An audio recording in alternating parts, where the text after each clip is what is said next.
বাংলাদেশে এই প্রথম পানির পাম্প ব্যবহার করে নিজের বানানো বিমান উড়িয়ে দেশবাসীকে তাক লাগিয়েছেন জুলহাস নামের এক যুবক। মাত্র 7 HP পানির পাম্প ব্যবহার করে উড়ানো হয়েছে স্কাইবাইক নামের এই বিমানটি। অর্থাভাবে লেখাপড়া বন্ধ হলেও জুলহাসের উদ্ভাবনী ইচ্ছাশক্তি নিজের বানানো উড়োজাহাজে পাখির মতো উঠতে সহযোগিতা করেছে তাকে। তো আমি 2014 সালে এসএসসি পাস করি। এসএসসি পাস করার পর আমার আর্থিক সমস্যার কারণে পড়ালেখা বন্ধ হয়ে যায়, আমি আর পুরো পড়তে পারি নাই। 4 বছরের অক্লান্ত পরিশ্রমে মাত্র 1.5 লক্ষ টাকা ব্যয় করে তৈরি করেছেন এই বিমানটি। 90 ভাগ অ্যালুমিনিয়াম, 10% এসএস পাইপ ও 10% লোহা দিয়ে বানানো হয়েছে বিমানটি উড্ডয়নে পাখা হিসেবে ব্যবহার করা হয়েছে ফেব্রিক্সের পর্দা।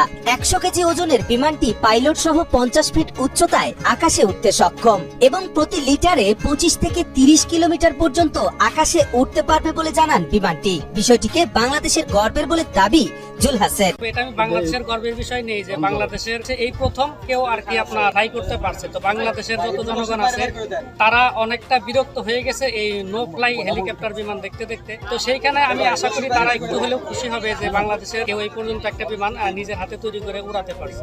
জুলহাস মোল্লার বাড়ি দৌলতপুর উপজেলার বাঘুটিয়া এলাকার হলেও নদী ভাঙ্গনের কবলে পড়ে তার পরিবার বর্তমানে শিবালয় উপজেলার ষাটগড় তেওতা এলাকায় বসবাস করছে। 6 ভাই ও 2 বোনের মধ্যে জুলহাস পঞ্চম। 2014 সালে জিয়নপুর উচ্চ বিদ্যালয় থেকে এসএসসি পাশ করেন, তবে অর্থাভাবে পড়ালেখা আর চালিয়ে যেতে পারেননি। বর্তমানে ঢাকায় ইলেকট্রিক মিস্ত্রির কাজ করছেন 28 বছরের এই তরুণ। অর্থের অভাবে লেখাপড়া করতে না পারলেও তার অদম্য ইচ্ছা শক্তিতে সফল হয় উচ্ছ্বসিত তার মা।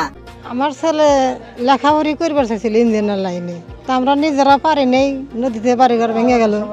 কেন সাল খেলে যে পড়াশোনাতে ইঞ্জিনিয়ার করে পারলাম না, দেখি পড়াশোনা ছাড়া আমি কিছু করে পারি নাকি। তাই সাল নিজে কাজও করে, বাইরে আবার নিজে বাড়ি এসে আবার এটা বানানোর জন্য প্রস্তুত করে।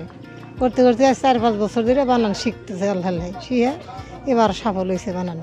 একজন স্বল্প শিক্ষিত একটা যুবক এ যে একটি হেলিকপ্টার অথবা প্লেন যাই কিছু বানিয়েছে, এটা বানিয়ে আসলে সে সত্যিকার অর্থেই অসাধারণ একটি কর্ম তিনি করেছেন। শিক্ষিত একটা ছেলে হিসাবে ও যে কাজটা করেছে আমি আসলে ওর উজ্জ্বল ভবিষ্যৎ দেখতে পাচ্ছি।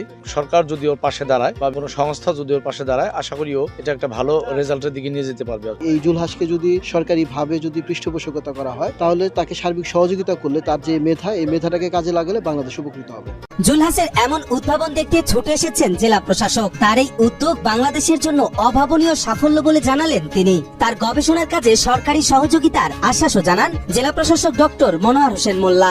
আমাদের কাছে মনে হয়েছে যে একটা অভাবনীয় সাফল্য। আপনারা জানেন যে যেই ইঞ্জিনটা যে তৈরি করা হয়েছে, এটা এই ইঞ্জিনটা আসলে এভিয়েশনের ইঞ্জিন, পানির পাম্পের ইঞ্জিন।